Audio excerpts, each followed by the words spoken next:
Bulan ini bulan Muharram, ya dikatakan bulan Muharram juga bulan haram alias bulan mulia. Maka ayo kita mengetahui apa sih kemuliaan di bulan Muharram biarpun kita terlambat. Dan tidak ada kata terlambat kalau orang ingin menjadi baik. Untuk menjadi lebih baik, bulan Muharram ini disabdakan oleh baginda Nabi, afdhalus siyam ba'da Ramadan syahrullahil Muharram.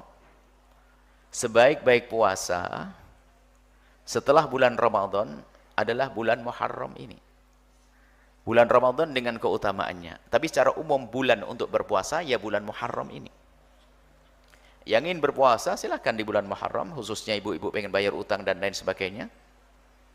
Maka hendaknya kita peduli. Sebaik-baik berpuasa setelah bulan Ramadan adalah bulan Muharram. Mulai tanggal 1 sampai akhir bulan Muharram nanti. Hanya yang perlu kami ingatkan bahwa ada berita-berita tentang keutamaan tanggal 1, 2, 3, itu banyak berita palsu. Maka sudahlah. Anda jangan gampang terpesona dengan berita begitu. Yang jelas Nabi sudah menyebutkan afdhalus siyam ba'da Ramadan syahrullahil Muharram. Imam Muslim meriwayatkan hadis sahih. Sebaik-baik puasa setelah Ramadan bulan Muharram, itu saja. Adapun tanggal 1 yang melakukan ini begini gini, ini banyak riwayat palsu sehingga perlu dihindari. Sehingga ibu jangan terpesona deh. Apa enggak cukup Nabi mengatakan sebaik-baik puasa? Sudah cukup. Sebaik-baik puasa setelah Ramadan bulan Muharram. Dan di dalam bulan Muharram ini ada satu hari yang luar biasa agung, namanya hari Asyura. Tanggal 10. Tanggal 10. Yang Asyir, Asyura itu dari kata Asyir, hari yang ke-10. Hari yang ke-10 disebut Asyura. Asyura tanggal 10 bulan Muharram itu adalah Nabi menyebutkan ahtasibu Allah ikafiras sanatal lati qablah.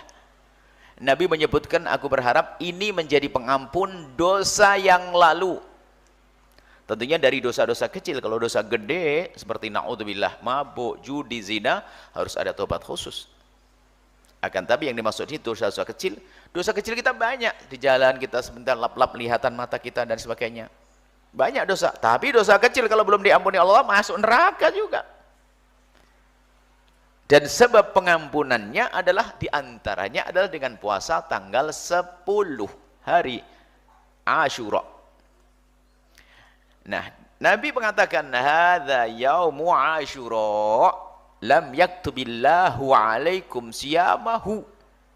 Nabi menyebutkan ini hari Asyura. Allah tidak mewajibkan puasa untuk kalian saat ini, kata Nabi. Sementara puasa Asyura ini dulu sebelum adanya puasa Ramadan adalah wajib. Jadi kewajiban puasa sebelum puasa Ramadan adalah puasa Asyura. Dikatakan puasa Asyura adalah wajib sebelum adanya puasa Ramadan. Nabi mengatakan lam yaktubillahu alaikum siyamahu wa ana shaimun, tapi aku puasa, kata Nabi. Faman syaa'a falyasum wa man syaa'a falyuftir. Kalau ada yang ikut aku puasa, ayo puasa. Yang enggak pengen juga enggak apa-apa. Dan riwayat lain Nabi menghimbau, Nabi bertanya, kenapa orang-orang Yahudi ini kok pada puasa di 10 Asyura? Dikatakan mereka bersyukur karena Allah telah menyelamatkan Nabi Musa di 10 Asyura. Lalu Nabi menjawab, aku lebih berhak untuk mensyukuri nikmat itu atas keselamatan saudaraku Musa. Maka aku berpuasa, maka berpuasalah kalian. Kurang lebih seperti itu. Di saat sahabat Nabi disuruh berpuasa begitu, yang ada di hati mereka pingin patuh kepada Nabi Muhammad sallallahu alaihi wasallam, pengen ikut tapi ada ganjel di hati. Kan ini hari yang diagungkan. Hadza yaumun tu'azzimuhul yahud. Ada kegelisahan, ya Rasulullah, ini hari diagungkan oleh orang Yahudi. Orang Yahudi paling agungkan hari ini dan mereka pada puasa. Nabi, nah ini kita perlu menangkap begitu pentingnya keimanan. Tidak mau ikut-ikutan. Padahal Nabi sudah memerintahkan, tapi bertanya boleh agar ada solusinya. Kalau puasa di hari Asyura sama, nanti kayak orang Yahudi dong. Makanya jangan gampang kita ikut-ikutan dengan budaya lain Sementara ini sahabat Nabi sudah diperintahkan Nabi berhak bertanya kenapa? Biar ada solusi. Agar kita ini nggak persis dengan mereka. Nabi memahami besarnya keimanan di para sahabat Nabi. Ada wahyu turun pada Nabi, langsung Nabi bersabda, la im baqitu ila qabilin la asumanna tasya'. Kalau seandainya aku hidup sampai tahun depan, niscaya akan aku tambah hari ke-9 agar berbeda dengan orang Yahudi. Maka kalau Anda berpuasa tanggal 10 saja itu sunnah. Namun sunnah di atas sunnah, Anda tambah tanggal 9 agar berbeda dengan orang Yahudi. Urusan berbeda ini penting sekali. Urusan berbeda. Ini termasuk bagian daripada tanda kekuatan keimanan kita. Bahkan dalam riwayat untuk berpuasa yauman qablahu wa yauman ba'dahu. Jadi begini, sehari sebelumnya atau sehari setelahnya. Kalau seandainya Anda tidak sempat puasa tanggal 9 agar berbeda dengan orang Yahudi, kan tujuannya 10. Dikasih tanggal 9 biar beda sama Yahudi. 9-nya pun kok ternyata nggak sempat, puasalah tanggal 11.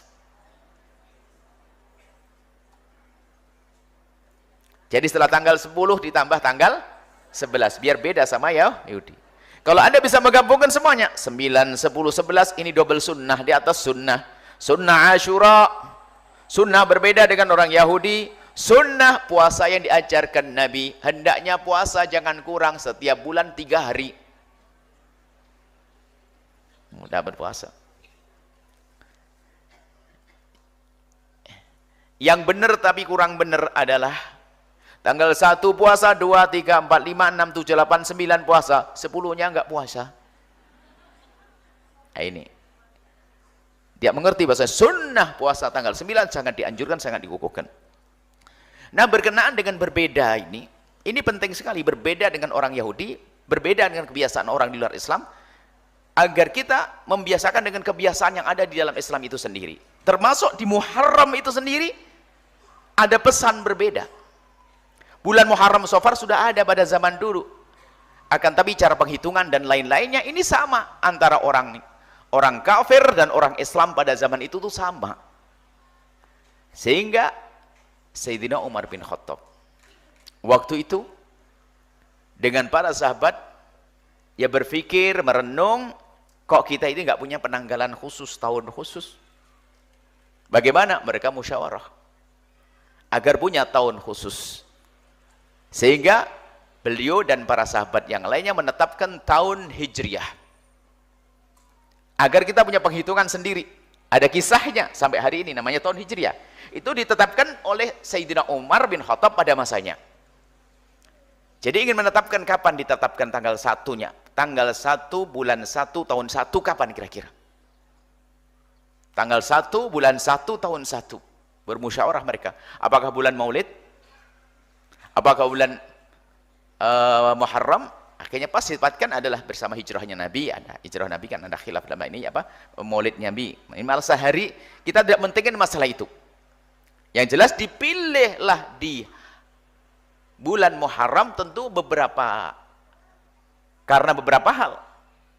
Jadi ditetapkan oleh para sahabat waktu itu menetapkan tanggal 1 bulan 1 tahun 1 di bulan Muharram. Ini agar bisa diumumkan di bulan hajinya. Agar semua umat di penjuru dunia membawa berita ini. Bahwasanya akan ditetapkan tanggal 1. Tanggal 1. Dan tahun 1, bulan 1. Sehingga setelah mereka haji, kan dari penjuru dunia, pulang ke kampung masing-masing memberitakan bahwasanya tahun ini adalah tahun 1, tanggal 1, bulan 1. Nah ini penting artinya, momen-momen untuk menyampaikan berita tahun ini penting. Sehingga kita pun juga harus menganggap ini penting. Sehingga perlu ada gebyar memberitahu kepada anak-anak kita tentang tahun Hijriah. Kita perlu, ini adalah ada hubungannya dengan keimanan loh ya. Sangat berbeda orang dulu sampai sekarang. Kita masih ingat kok zaman dulu itu adalah bulan Arab jauh lebih dikenal daripada bulan Januari, Februari. Biarpun kita juga tidak boleh menyalahkan orang yang menggunakan bulan Januari, tidak, itu namanya bulan, nggak ada bulan kan cara menghitung itu hitungannya atas dasar matahari. Penghitungan boleh-boleh saja kita pakai Januari, Februari. Akan tapi yang jadi masalah kalau Anda menjadi tidak tahu bulan Anda yang ada hubungannya dengan ibadah Anda. Ibadah bulan haji ya, ibadah haji bulan Januari enggak. Puasa bulan Ramadan dan lain sebagainya. Maka aneh sekali dan Anda harus menganggap aneh diri Anda mulai hari ini. Harus Anda yakini Anda aneh kalau Anda bisa Januari, Februari, Maret, April, Mei, Juni, Juli tapi tidak bisa Safar, Muharram. Muharram, Safar. Rabiul Awwal, Rabiul Tsani dan seterusnya. Nah, ini adalah mengoreksi. Anda harus berbuat perubahan dong. Sayyidina Umar menghadirkan tahun ini agar berbeda. Jangankan kok menyadari perbedaan, kita menghafal pun enggak. Mengerti pun tidak, bahkan nggak sadar ditanya tahun berapa ini. Bahkan bisa dites dari yang hadir, biarpun tidak perlu tes beneran, takut nggak bisa jawab. Kalau ditanya anak Anda tahun berapa lahirnya, saya pengen tahu yang menjawab Muharram tanggal 17. Ayo siapa? Nggak usah dijawab. Anda harus nyadari dong kalau begitu. Berarti harus ada yang nggak beres dalam diri Anda. Ayo, mau dites. Nggak usah pakai kamera, dah kelihatan. Kalau Anda memang nggak pernah menghafal sekalian, nggak apa-apa. Yang jadi masalah, Anda lebih menghafal tahun Masehinya, tapi tidak tahu tahun Hijri. Karena urusan dengan tamyiz, haid, usianya adalah Hijriah, bukan Januari, Februari. Hukum-hukum itu ada hubungannya dengan Hijriah. Jangan dianggap sepele, ini adalah ada hubungannya dengan keimanan. Tanda keterikatan hati Anda dengan sahabat Nabi. Tanda keterikatan hati Anda dengan Rasulullah. Ada bahasa hijriah. Dihubungkan dengan hijrahnya Nabi. Biarpun bukan hanya di bulan hijrahnya saja. Tapi ada hijriah, ada Nabi Muhammad SAW. Sehingga Anda yang punya sekolah, punya kantor-kantor. Sudah action dong gayanya. Saya dahulukan bulan Arab daripada bulan Masehi. Itu sudah mulai tanda iman. Misalnya hari ini tanggal berapa Muharram bertepatan dengan berapa bulan Juli gitu. Kita membuat perlahan perubahan sesuai dengan tujuan Sayyidina Umar ibn Khattab mengadakan tahun ini, dan sekali sesuai dengan diajarkan Nabi untuk biasa berbeda dengan orang di luar Islam. Kalau tidak membiasakan dengan itu, maka akan muncul kebiasaan baru, kebiasaan ikut-ikutan. Lah ikut-ikutan itu sudah diancam oleh Nabi. Gaya kita itu suka ngikut. La tattabi'anna sananal ladzina min qablikum shibran bi shibrin. Gaya hidup kita ini nanti kata Nabi, ada umatku, umat Nabi Muhammad ini. Umatku kata Nabi, umat. Ini ada gaya hidupnya ngikut. Ngikuti orang Yahudi dan Nasrani shibran bi shibrin, sejengkal demi sejengkal. Perlahan, sedikit demi sedikit ngikuti cara berpakaian, cara gaya hidup, macam-macam. Hatta la takhul fi hajri dabben la takhaltumuhu. Kalau seandainya orang Yahudi Nasrani memasuki lubang dub itu satu binatang, kalau tempat tinggalnya di dalam tanah. Dan tanahnya bukan lurus begitu, kelok-kelok. Sehingga kalaupun mereka melakukan sesuatu yang unik, aneh, dan betul-betul semula kita mengingkari, ih apaan itu? Ikut-ikutan. Itu digambarkan Nabi. Karena sebetulnya ikut-ikutannya anak-anak kita bukan serta-merta tapi perlahan. Dari tidak membiasakan ikut-ikutan yang dibawa Nabi, maka menjadi tidak biasa ikut-ikutan dengan yang baik, akhirnya ikut-ikutan dengan apa saja. Sebab namanya ikut-ikutan itu selalu ada. Apalagi masa-masa mohon maaf yang akalnya belum menjelang puber, sampai dikatakan anak-anak menjelang puber kan gayanya ikut-ikutan ya, ngikut sinetron, ngikut film, ngikut ini, ngikut tren. Karena kita tidak biasakan ikut-ikutan yang baik. Ayo kita mulai dari rumah kita. Ulama dulu dan juga umat Islam terdahulu mungkin secara pengajian tidak seramai ini. Akan tapi begitu kuatnya mereka menanamkan kebiasaan mengikuti sesuatu yang ada hubungannya dengan Al-Quran, dengan Nabi Muhammad. Sampai urusan bulan ini, di Jawa itu sudah diterjemahkan dengan bahasa lokal. Di dalam Sunda juga ada, nanti tolong yang hafal di dalam bahasa Sundanya bisa menyebutkan. Dapat hadiah, yang ngasih hadiah Habaji Syahid nanti. Bulan-bulan Arab yang dijawakan. Kalau di Jawa kami ada, Ibu. Termasuk tulisan dulu dalam mbah kita itu, saya bilang di belakang lemari. Kan kalau nulis tanggal lahir kan di belakang lemari, nggak punya buku. Pakai areng atau apa gitu. Itu Arab semuanya. Pakai huruf Arab, nama pakai huruf Arab, huruf ego. Mbah Anda masih bisa, Anda kayaknya sudah nggak bisa lagi nulis, biar barangkali begitu. Itu dulu lihat, huruf Latin nggak terlalu banyak dikenal. Hari ini Masya Allah, Huruf Arab yang ditinggalkan. Padahal huruf Arab huruf Al-Quran. Nah ini termasuk pergeseran yang tidak kita sadari. Itu yang menjadi sebab kita gampang niru di luar Islam. Ya, ini saja huruf. Kami masih menemukan, kalau di Jawa sudah hampir hilang.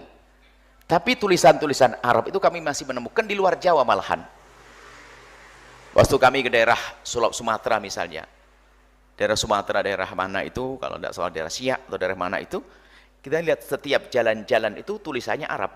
Bahkan kalau tidak salah di Malaysia atau Singapura masih ada tulisan huruf Arab. Huruf Arab. Di negeri kita malah tidak ada di sini ya. Mana jalannya, jalan apa itu? Jalan ini sudah nggak ada huruf-huruf Arab. Sudah budaya-budaya ini hilang. Padahal dulu tulisan Arab yang menonjol. Buku-buku misalnya karangnya Syekh Arsyad Bandi Sabil Muhtadin, karangannya adalah pakai bahasa Melayu tapi tulisan huruf Arab. Huruf Arab yang nyanya titik 3 itu loh. Itu kan paling tidak menghubungkan dengan Arab itu penting sekali karena huruf Al-Quran itu. Adapun masalah bulan-bulan Anda harus koreksi deh dalam hal ini. Kalau di Jawa kan ada istilahnya Muharram Sofar itu diterjemahkan dalam bahasa lokal, orang Jawa kan ngerti. Sunda ada, kami tanya katanya Sunda. Katanya Sunda, oh ada, Sunda juga ada. Cuman waktu itu belum ada yang mengajari kami untuk bisa menghafal, paling tidak bisa kami sampaikan. Tapi kami yakin ada, karena orang ulama dulu kan cerdas. Kalau di Jawa itu ibu, bapak, ada istilahnya Muharram ini adalah diganti dengan Suro. Karena ada hari Asyuranya. Hari terpentingnya adalah Suro. Maka Asyura dipotong menjadi Suro, Surowan. Sehingga bulannya bulan Suro, Safar, Mulut, Ba'da Mulut, Jumadil Awal, Jumadil Akhir, Rejab, Ruwah, Poso, Sawal, Selo, Besar, Suro lagi, Safar. Nah ini bahasa lokal. Yang sudah mana tuh? Ayo sebutkan. Anda harus kembali kepada budaya Anda. Biarpun pakai bahasa lokal, tapi yang mengarah kepada Arab. Itu penting juga. Ada yang hafal, kayaknya mulai rame hafal. Bukan hafal, kalau Anda rame berarti Anda lupa, pengen ngulang-ngulang tapi tidak hafal-hafal. Ini sebuah contoh saja, mohon maaf. Kita itu telah kalah, bergeser. Pergeseran kebiasaan kita. Sehingga menghafal tidak. Apalagi menghafal kelahiran anak saya yang pertama bulan Arab yang nggak ingat. Dari sini dulu kita menyadari deh, kita perlu membiasakan dengan segala sesuatu yang ada hubungannya dengan agama, dengan syariat. Kita harus bangga. Dan kita mengupayakan anak kita untuk mengenalinya. Bismillah.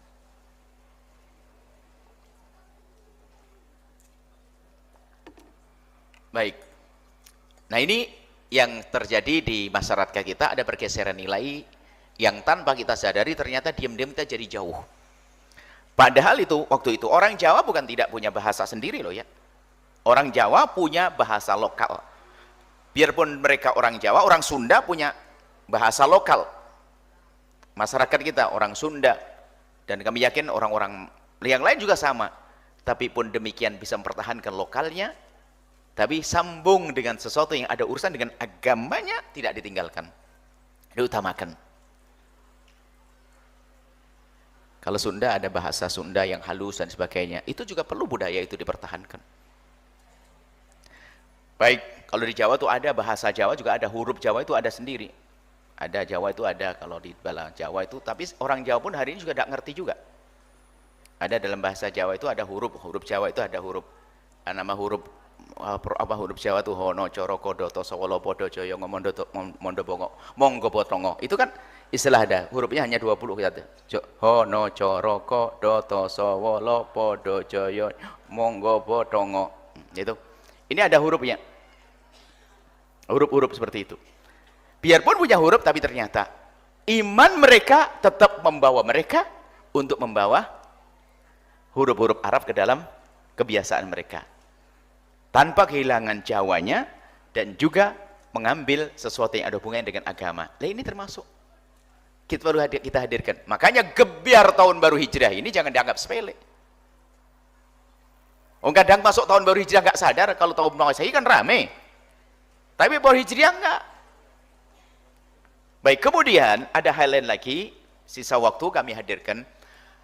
Ada sebagian atau keyakinan sebagian orang bahwasanya bulan Muharram atau Asyura ini adalah bulannya anak yatim atau hari anak yatim. Kami sampaikan bahwasanya, tidak tahu dari mana itu. Hari anak yatim itu setiap hari, Pak, Bu. Masa anak yatim hanya di bulan Muharram saja? Kalau dijadikan gebyar untuk menemukan anak yatim, baru kemudian kita rawat, baru benar. Ya jadi masalah hanya rame tok di hari itu, tapi setelah itu anak yatim bukan dirawat. Sebab yang mendapatkan jaminan agung dari baginda ana wa kafil yatimi kahataini, aku dengan orang yang rawat anak yatim seperti ini di surga. Artinya menunjukkan dekat dengan Nabi. Ini antara jari telunjuk dengan jari tengah ini kan dekat banget. Yang ngurusi anak yatim dahsyat agung. Akan tapi hanya perlu kami jelaskan saja, kalau Anda buat kebiar di hari ini juga sah-sah saja.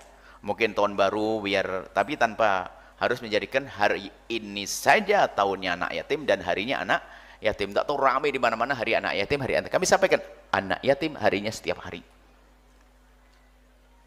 Dan yang penting di urusan anak yatim adalah merawat mereka, kesinambungan sekolah mereka, dan tolong jangan egois. Di samping jangan egois hanya mikir anaknya sendiri, lebih jauh dari itu jangan zalim.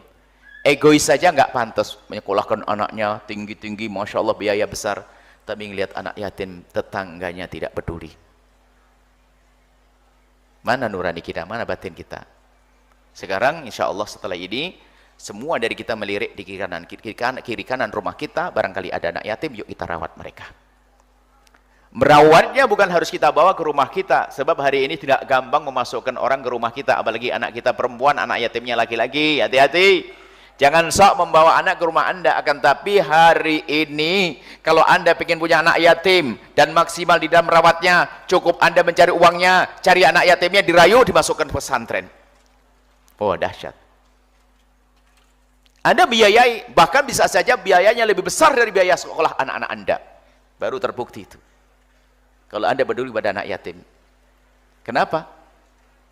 Mereka ini anak yatim luar biasa, janji Nabi, ana wa kafil yatim kahataini. Yang merawat anak yatim, mencukupi anak yatim di surga dengan Nabi SAW.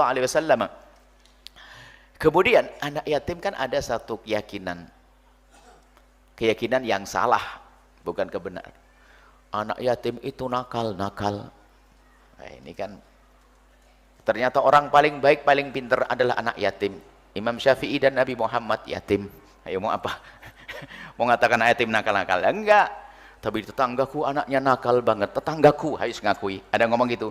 Bagaimana tetanggamu yang yatim itu tidak nakal? Kenapa? Bapaknya meninggal dunia, ibunya sibuk kerja, nggak bisa mencari nafkah, ibunya harus kerja. Anda yang punya duit nggak pernah ngurusi dia, gimana tidak bandel anak yatimnya? Anak yatim itu menjadi bandel karena kurang ada yang ngurusi. Bukan anak yatim lalu jadi bandel-bandel, enggak. Ini kesempatan bagi kita, ayo peduli dengan anak yatim. Tapi yang serius. Dan anak yatim jangan diyatim-yatimkan. Artinya, kadang ngurusi anak yatim, Masya Allah, bahaya sekali. Karena innama ya'kuluna fi butuhim naro. Orang makan hartanya anak yatim. Itu seperti makan api neraka. Dosa besar zalim kepada anak yatim. Jangan zalim kepada anak yatim. Kalau Anda zalim pada anak yatim, hati-hati, Allah pun bisa menyatimkan anakmu di esok hari. Hati-hati, jangan zalim kepada anak yatim. Dan yang zalim kepada anak yatim kadang bukan jauh-jauh, ibunya sendiri. Suaminya meninggal dunia, anaknya kecil-kecil. Seharusnya harta ditata dan ditata, ternyata dia tidak menata, segera mengatur urusan pembagian warisnya. Dibiarkan saja, tak taunya tanpa sadar, mohon maaf, mungkin dia menikah lagi bukan dilarang, akan tapi kalau menjadi sebab zalim pada anak yatim jadi dosa. Kadang tidak peduli, dipakai alasan untuk bisnis dan sebagainya. Paling jahat kepada anaknya ternyata sang ibu, paling jahat kepada anak yatim seorang ibu, sehingga duitnya habis. Dan ini banyak, kami temukan, mohon maaf, ada janda-janda yang suaminya dulu cukup kaya sehingga banyak harta, sementara dia sendiri nggak banyak ngerti tentang dunia bisnis. Karena banyak uangnya, ada orang nawarkan, yuk bisnis, habis duitnya, dibohongin orang, ternyata bukan duitnya sang ibu, miliknya anak pun juga habis. Haram, hati-hati wahai para ibu. Menikah lagi dengan suami tidak asal pilih, naudzubillah, terjebak dan sebagainya, duitnya habis. Menikah bukan dilarang, itu haknya dia. Bahkan untuk mencari yang halal, untuk menghindar dari yang haram dengan yang halal adalah sebuah keharusan. Tapi kalau menjadi sebab zalim kepada anak yatim jadi masalah. Hati-hati. Yang punya anak yatim di rumahnya, tolong jaga harta anak yatim. Harta anak yatim mungkin anakmu sendiri. Atau saudaranya pembagian waris menantang adiknya kecil, waduh. Adiknya kecil dibohongin. Wah, serem banget, nggak akan bahagia orang itu. Zalim kepada anak yatim yang sekaligus kurang ajar sama saudaranya, yang artinya juga kurang ajar sama bapak ibunya. Double dosa bagi orang yang zalim kepada saudaranya yang yatim. Hati-hati kalau dekat dengan, kalau ketemu orang itu awas jangan dekat-dekat. Dia membawa malapetaka. Dia orang yang paling jahat dan jahat. Saudaranya saja digiles, apalagi saudaranya yang yatim. Tidak ada baik yang orang semacam itu. Hati-hati. Makanya orang seperti itu adalah biasa semakin keras hatinya, dinasihati nggak bisa. Kelihatannya dekat dengan masjid hanya untuk kepentingan dunia saja, bukan berdekat ke masjid untuk menjadi baik, tidak, karena sudah makan harta anak yatim. Jahat kepada saudaranya, ngerebut waris saudaranya yang yatim.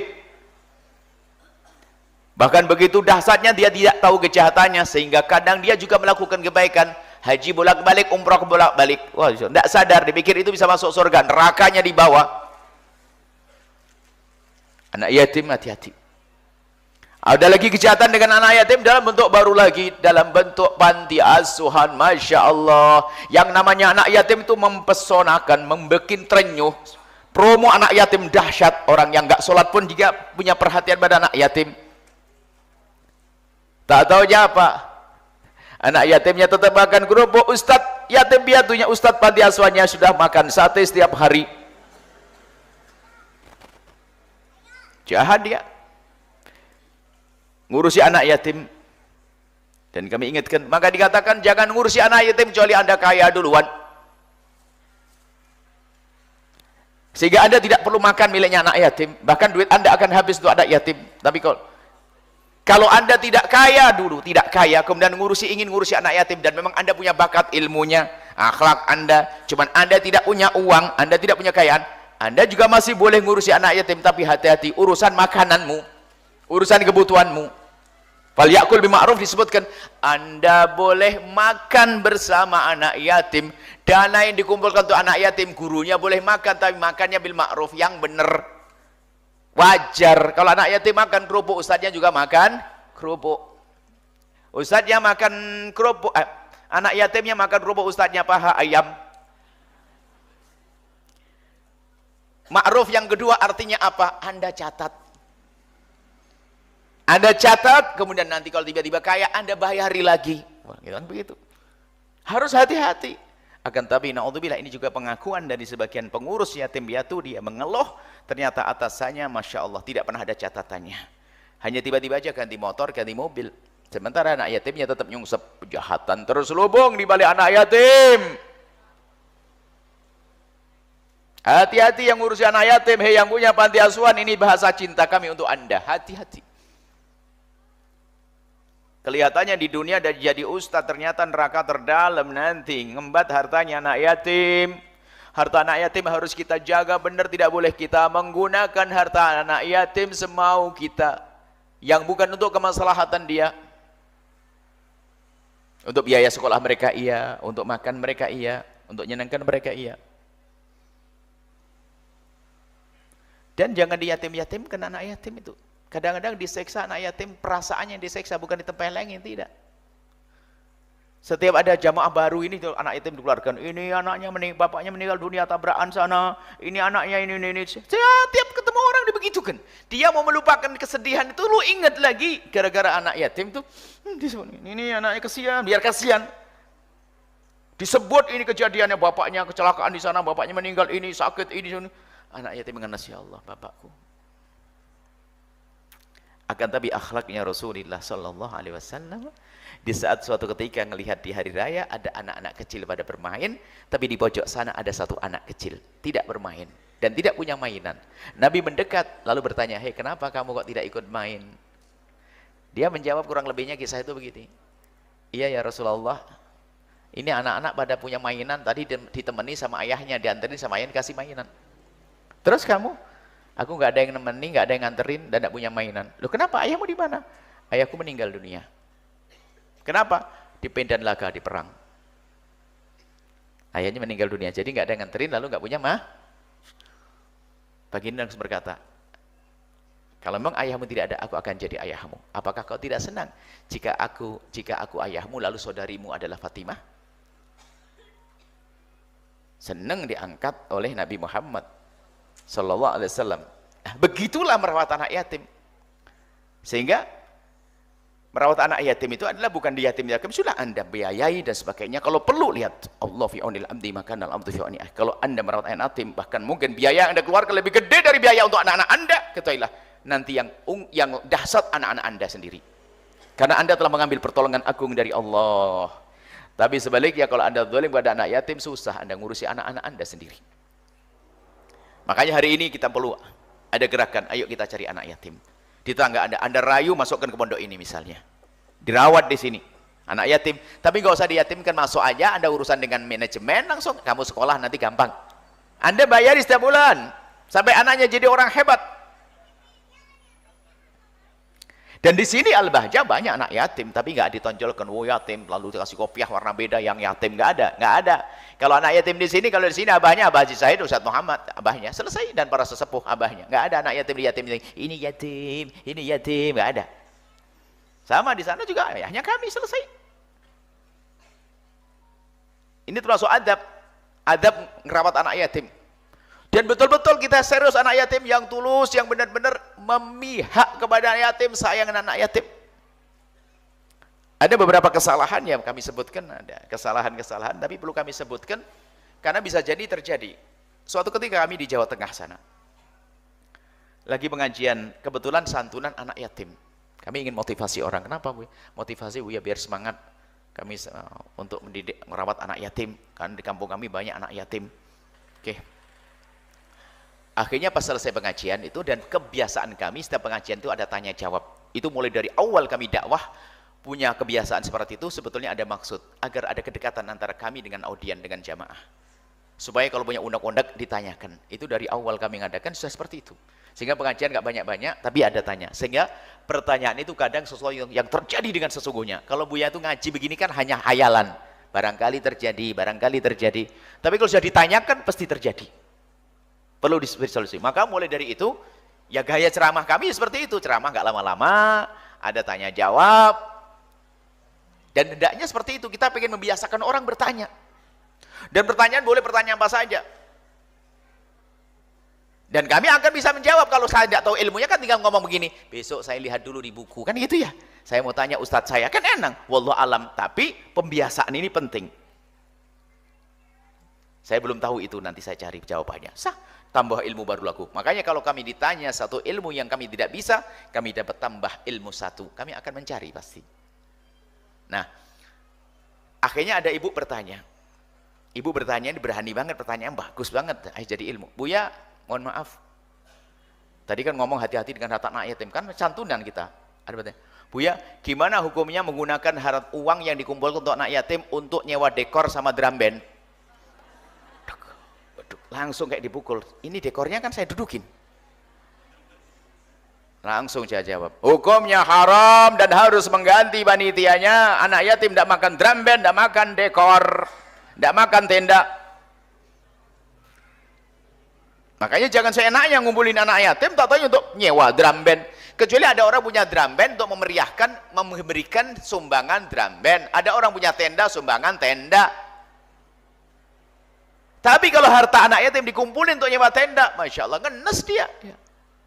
Lebih baik untuk bayar utang ibunya daripada harus pakai tenda sama drum band. Ini harus waspada loh ya pengurusan anak yatim. Jangan mentang-mentang duit di kocek Anda, di saku pegang di tangan Anda, seenaknya sendiri enggak. Anak yatim tidak makan drum band, ya hamba Allah. Dia mikir drum band berapa ratus ribu. Ini bentuk kesalahan yang kadang tidak disadari. Memeriahkan langsung saja, baik, tim drum band, siapa nyewain drum band? Niatnya untuk drum band. Lah drum band untuk memeriahkan, gebiar begitulah. Itu sah-sah aja. Tapi kalau sudah duit yang dikumpulkan yang seharusnya diterima anak yatim, tak taunya dirubah jadi dekor, jadi tenda. Yang penting nyampe seharusnya ke saku. Sebab itu ada drum bandnya rame sampai beberapa grup. Kemudian tendanya bagus, dekornya bagus, anaknya suruh jajar, Masya Allah, buahnya jajar panjang panasan. Sudah begitu 50.000. Untuk 1 tahun dibelikan garam itu. Ya, bisa jadi mungkin kami himbau, oke, gebiar itu untuk bisa mendata anak yatim. Yang punya anak yatim siapa? Kemudian setelah itu ditawarkan siapa yang merawat anak yatim. Tapi jangan dibawa pulang ke rumahnya. Karena hari ini rumah kita rumah rusak, hari ini rata-rata tentang handphone segala macam. Jadi Anda ambil anak yatim, titipkan ke tempat mulia pesantren. Allah, dahsyat. Hari ini alhamdulillah mudah. Zaman dulu pesantren jarang untuk anak-anak kecil.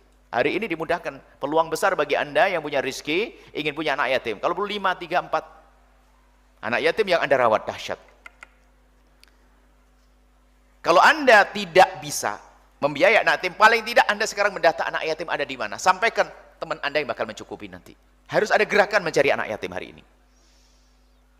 Kalau ternyata kiri kanan Anda nggak ada, laporkan ke di sini Ustaz Muhammad dan Abazi Said dan yang lainnya, akan diurusin nanti. Tidak usah khawatir. Tapi Anda ketinggalan pahala dong.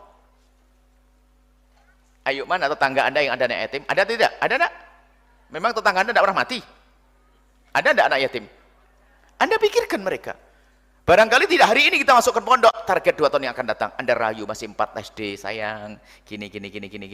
Mungkin ibunya ngomong, aduh biaya mahal. Tenang, jangan khawatir. Biarpun Anda nggak punya duit, Anda katakan jangan khawatir. Anda diskusi dengan yang lainnya. Mungkin kalau di sini kalau pembayarannya misalnya 1 juta atau 2 juta, Anda bisa patungan berlima ngangkat 1 orang. Berapa ratus? Jadi anak yatim adalah ini proyek bersama untuk kita sukseskan. Ini anak yatim. Loh, harus ada buahnya dong. Pengajian kita ini bukan main-main dong. Hari ini harus Anda bergerak, berpikir.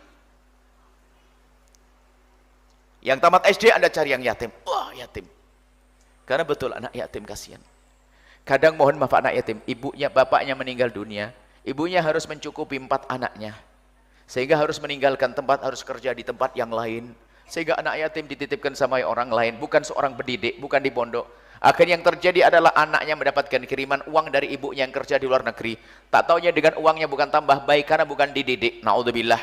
Kasihan sekali itu sang ibu. Sudah capek bekerja, ternyata anaknya pun pada akhirnya bikin capek. Yang dosa siapa? Anda yang di kiri kanannya tidak peduli urusan anak yatim.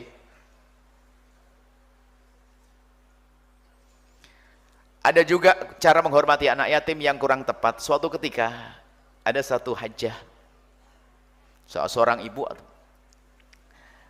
ngampirkan, pas waktu itu ada rame, mampir, ada apa ini?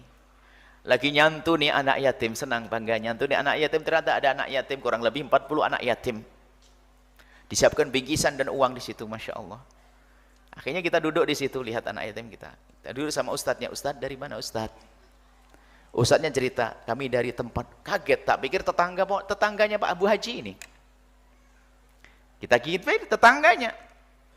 Rupanya perjalanannya 2 jam naik bis. Oh, jauh Ustaz.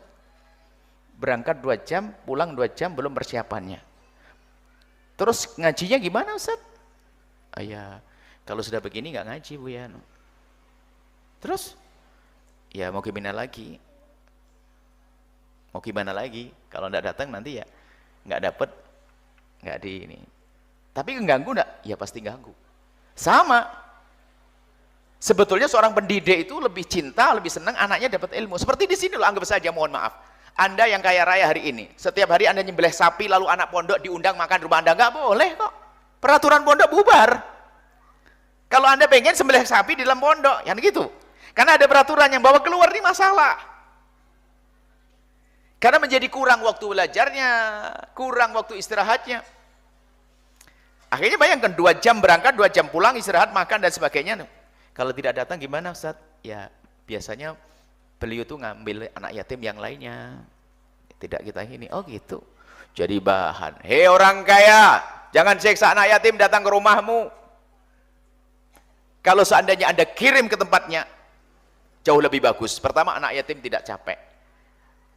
Biaya base-nya bisa jadi uang untuk beli ayam. Kan kirim ke sana. Bukan tidak boleh bawa ke rumah Anda kalau tetangganya dekat dan memang pas libur, mungkin refreshing anak-anak pas liburan oke. Tapi sampai ganggu jam belajarnya. Sementara dia pegawai negeri. Orang ini kan pegawai negeri, ngomong cerita. Kita ingatkan sadar. Pegawai negeri pas libur hari Ahad. Hari Ahad pondoknya tidak libur. Berarti pas ngambil jam ngaji. Coba berpikir cerdas dong, hei orang kaya. Kami ingatkan. Oke, oh gitu Bu ya, ya. Lebih baik coba Bu Haji, Anda kirim uangnya ke sana, biar uang nyampe sana, makan di sana, biaya bisnya pun juga untuk duit sana. Ayo, enak enggak? Iya sih. Cuman kalau anak yatim di sana kan nggak ada kebiarnya. Wah, Bu Haji ini sampai ketawa dia. Bu Haji nyantuni, ya si Bu ya malu juga nih. Ah itu. Nah, dia sadar ya. Diajak pun paham. Kan lumayan lah riak-riak kan gitu ya. Action-action begitu. Nyantuni anak yatim. Mohon maaf kami ingatkan ini. Permasalahannya bukan itu saja urusan riak, urusan pribadi Anda. Anda tidak berpahala, tapi nyiksa anak yatim ini. Tak tanya, dapat berapa Bu? Lumayan sih. Dapat berapa Ustaz? Lumayan Bu ya, per anak ini dapat 100. Lumayan dapat 100. Cuman kali 40 kan 4 juta. 4 juta itu bisa untuk makan dalam berapa ini gitu loh. Allah subhanallah. Jadi ngejar uang 100.000, nasi, biaya mobil. Coba ini mohon maaf. Berarti kami hanya perlu manajemen atau kecerdasan di dalam melayani anak yatim. Kalau Anda kirim ke tempatnya anak yatim lebih bebas daripada riya dan sebagainya. Tapi kalau misalnya tetangga pondok yatim di samping rumah, Anda komen, Ustadz, biasanya kalau libur hari Jumat kayaknya lari-lari ke sana. Oh iya, biasanya kami biar keluar olahraga. Gimana Ustadz, pas Jumat besok habis olahraga mampir ke pondok sini, ke rumah saya siapkan makanan yang enak, yang yatim, anak yatim itu. Ya itu mungkin sifatnya adalah kebetulan, tapi kalau harus menyita waktu mereka, mengambil waktu mereka, mohon maaf, ustadznya pun sebenarnya tidak rela. Kalau seandainya ustadz punya uang dari kocek sendiri, pasti ditolak itu. Saya pengen anak saya belajar, saya pengen santri saya belajar. Akhirnya kita tanya, sebulan berapa kali ustadz kayak begini nih? Kami sering, karena panti asuhan kami lumayan terkenal. Tapi memang ya gratis semuanya di sini. Jadi hidupnya santri adalah dengan keliling begitu. Innalillah. Kasihan. Gimana mencetak anak hebat nanti? Kapan pinternya anak-anak? Setiap hari harus keliling 1 jam coba. Berangkat 2 jam, pulang 2 jam. Capek, istirahat. Nggak mungkin malamnya pengajian lagi sudah. Langsung istirahat, tidur. Apalagi ada sebagian orang kalau naik bis itu sudah kayak trauma. Ada yang naik bis pusing? Naik bis lagi, naik bis. Naik perahu juga ada.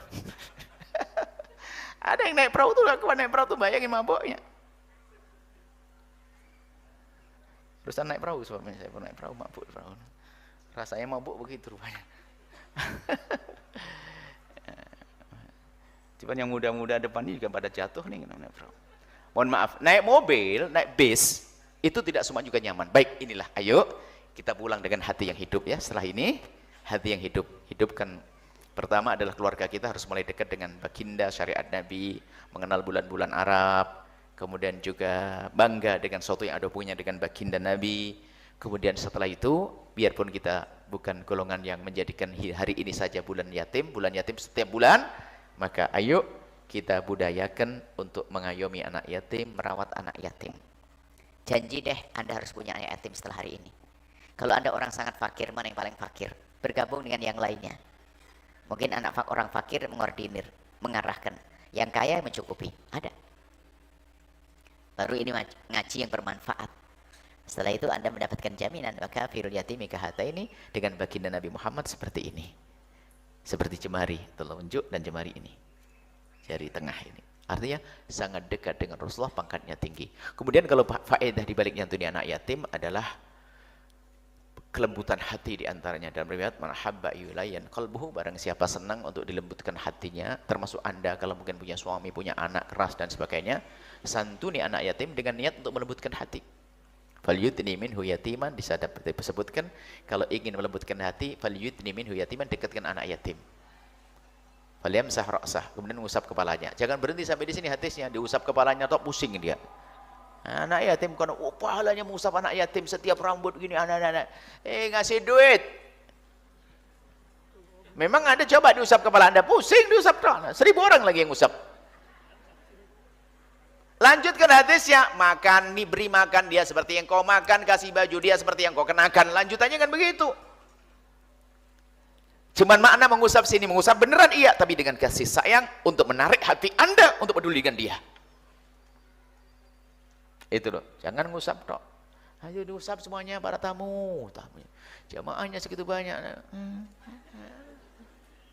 Tapi mengusap tetap ada karena nas Nabi. Cuman jangan berhenti ngusap tok tapi ngasih duit.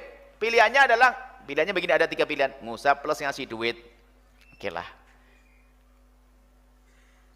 Kalau antara ngusap saja sama ngasih duit saja, ngasih duit aja, enggak usah ngusap-ngusap daripada. Kurang lebih seperti itu. Jadi ayo, tolong, kebayang di mata Anda, di hati Anda ada anak yatim kiri kanan Anda, sini siap untuk menampung. Baik, Anda yang membiayai, Anda biayai mungkin. Anda yang biayai. Kalaupun masuk di sini ketahui anak yatim, nggak akan dilihatkan anak yatimnya. Yatimannya nggak ada. Nggak anaknya nggak ditonjolkan, nggak ada bocoran ini ada grup anak yatim, nggak ada.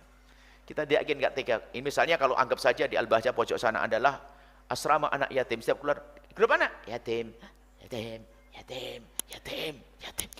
Sedih kita. Tidak kita yatim-yatimkan. Mereka kita bapaknya. Guru-guru adalah ayahnya. Sehingga jiwa mental mereka tumbuh sehat, bukan terkucilkan, terendahkan, dan seterusnya. Ini saja, semoga Allah menghidupkan hati kita menjadi hati yang hidup, rindu kebaikan, rindu kepada nyantuni anak yatim dan ngurusi anak yatim, sehingga kita mulia di dunia dan di akhirat.